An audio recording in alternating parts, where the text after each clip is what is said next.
Vice President Sara Duterte nagsalita na tungkol sa patuloy na di pagkakaunawaan ng Pangulong Bongbong Marcos at kanyang amang si former President Digong Duterte, at iginiit nito na hindi nila napag-uusapan ng amang si dating Pangulong Rodrigo Duterte ang politika. Hindi rin aniya nakakausap si President Bongbong Marcos dating sa mga posisyon niya sa national issues. Sa inilabas niyang video statement ngayong Martes, March 19, binahagi rin ng bise na nagpahayag ng pag-aalala si PBBM ang dating Pangulo sa kanyang kapakanan. Titiyak naman niya sa dalawa, kaya niyang gampanan ang mga tungkulin bilang bise at kalihim ng Department of Education o DepEd. Kaugnay niyan, ating pong panoorin ang kabuang video. Huwag kalimutang magkomento.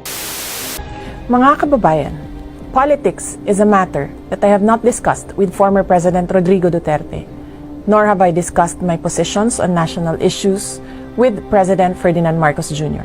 On separate occasions, the President and the former President similarly expressed concerns over my well-being. I assured them that I would take care of myself as I carry out my duties and responsibilities as Vice President and the Secretary of the Department of Education. It is clear that both men are blessed with the heart to respect the will of a woman. Both leaders are also gifted with the wisdom to know that I am not a problem and I do not need to be solved. Rather, this is the time to focus on the work that needs to be done for the country. Halimbawa nito ay ang kalidad ng edukasyon, ang patuloy na pagtaas ng presyo ng mga bilihin kasama na ng pagkain, at ang isyu ng terorismo, kriminalidad, kawalan ng katiyakan ng ating seguridad at kapayapaan.